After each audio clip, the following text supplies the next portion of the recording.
Randomly relevant reviews here with update number 2 for you on the Ancient Man P80 Glock style build. And for y'all that are just tuning in, essentially I thought, what would it take for someone to go back to basics, even in like ancient times, use what was available and figure out if they could try to build one of these.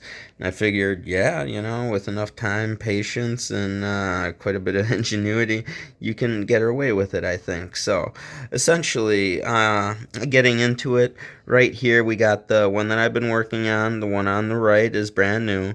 You can see it does take a lot of time. I mean, it's perfect for y'all that if you want to keep for whatever reason or just have a hobby and, have some fun working on something. It's definitely a nice task to do, a good distraction, but essentially even a backup, to have. But what have I done? The first video I was talking about how I was only using this number 4 blade on a X-Acto knife / hobby knife.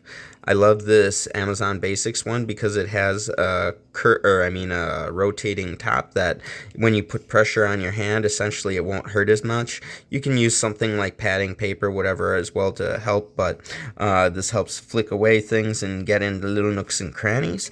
But you definitely want refill blades because the ones that came with it aren't the best, but those are definitely sharper and stronger, and they're worth getting refills. I got a 100 pack. Essentially, also since then though, I included using a number 2.5 mil bit with a 4 mil bit. I've been using this essential attachment pretty much like a hand auger drill, which was available in ancient times as well, and just brute force it. So let's talk about what's gone on since then. You can see this does take a heck of a long time again, but basically this is the new section what I've done.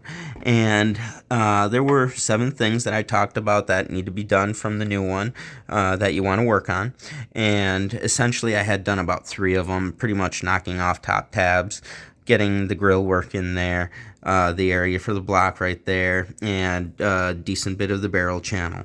But from there, essentially, instead of using actual files yet, I pretty much just continued doing the same technique with the number 4 knife and chiseling away, grid patterning, and slowly scraping and, getting rid of excess stuff and smoothing out that barrel channel. So it looks great now.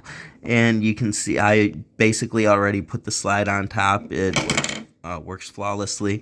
And after that, the next part was this section right here where those little rail blocks go into, and essentially goes in perfect if you use this 2.5 mil bit. Initially in my first video talking about the Ancient Man Glock style build, but I didn't include this. I didn't know that I'd need one. But potentially, instead of even using files, I might be able to just pull this off with the use of a knife and a hand drill. So that may even be better than I expected. Again, there are costs to that, but in terms of being clean and very nice, I love it so far. And what I did when it came to this actual grid pattern back here was I decided to take that 4 mil bit and auger drill it again from the backside, got in pretty much almost off all the way to the end. Got to be careful when you're coming in at an angle not to basically go through the actual, what do you call it, the protection, the wall essentially between where you have your mag. But you can see that I think I did 3 main drills, and then was able to get through with the knife then and clear off more with that number 4 knife and essentially get deeper into there. And it does do a very good job of doing it. I might potentially even get away with it completely just using a number 4 knife. And you can see that now, once I was able to get those drills out, I'm able to do this. So let's see if I can kind of show that too in there. But yeah, you can do a lot. So I'm going to essentially do some other further updates along the way. Next is basically going to be taking care of the pins here. But everything here was just all done by hand with this knife and this hand drill. So if you want to tune in and keep seeing the updates, thank you for watching, and there will be more soon. See ya.